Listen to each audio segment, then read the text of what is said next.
Hello friends, income tax के cases की series में आज जो केस हम डिस्कस करेंगे वो इस चीज़ को लेकर के है कि यदि एसएससी को कोई नोटिस सेक्शन 148 का असेसमेंट ईयर 13-14 के लिए इशू किया गया और इस नोटिस को इशू करने के लिए यदि principal commissioner of income tax की अप्रूवल की ज़रूरत थी, तो ऐसे केस में यदि असेसिंग ऑफिसर जो अप्रूवल लेता है वो अपने दोनों कमिश्नर से, जो कि ज्वाइंट कमिश्नर है और principal commissioner of income tax है, उन दोनों से अप्रूवल ले लेता है, तो क्या ऐसे केस में ज्वाइंट कमिश्नर से भी अप्रूवल ले लेना सेक्शन 147 की प्रोसीडिंग्स के लिए फैटल हो सकता है? यही इशू प्रेजेंट केस में दिल्ली आईटीएटी की सी बेंच ने अपने एक case Pritam Singh versus income tax officer के केस में डिसाइड की और ये केस 5 जून 2026 को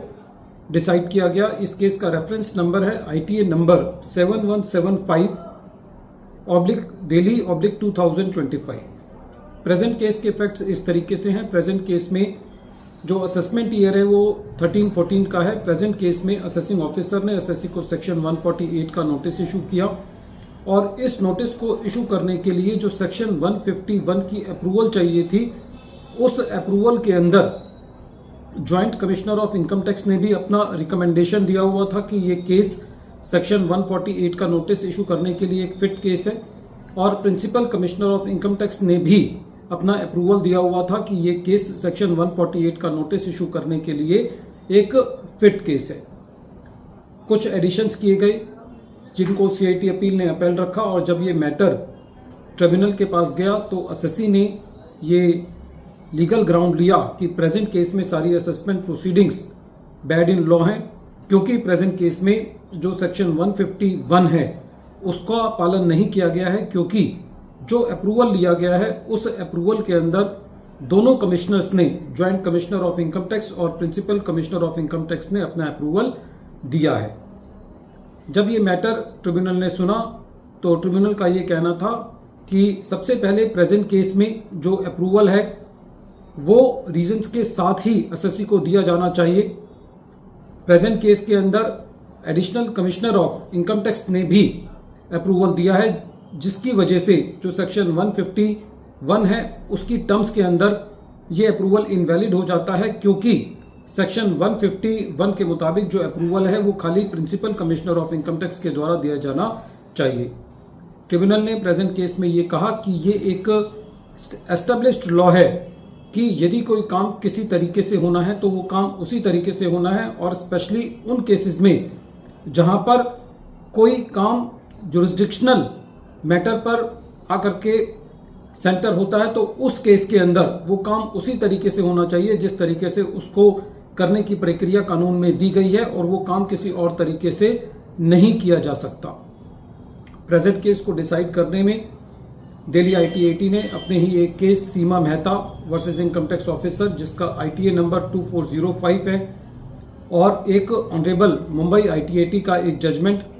assistant commissioner of income tax circle 1 versus Bharti AXA life insurance company limited, जो कि 128 टैक्समैन पेज नंबर 23 पर रिपोर्ट हुआ है, इन दोनों जजमेंट्स को रिलाई किया। फ्रेंड्स, हालांकि ये केस जो है वो 31 मार्च 2021 तक का है, कहने का मतलब 1 अप्रैल 2021 से पहले का है,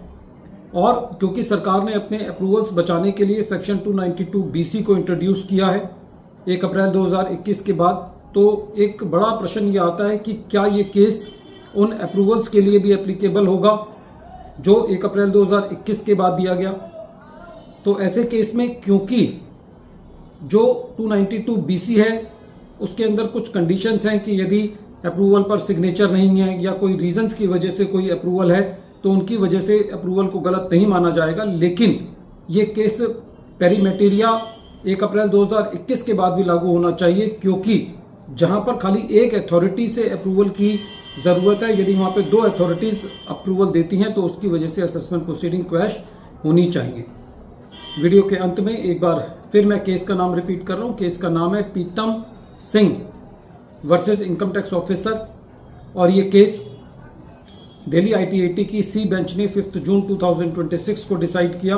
और इस केस का रेफरेंस नंबर है ITA number 7175 Delhi 2025। Thank you friends.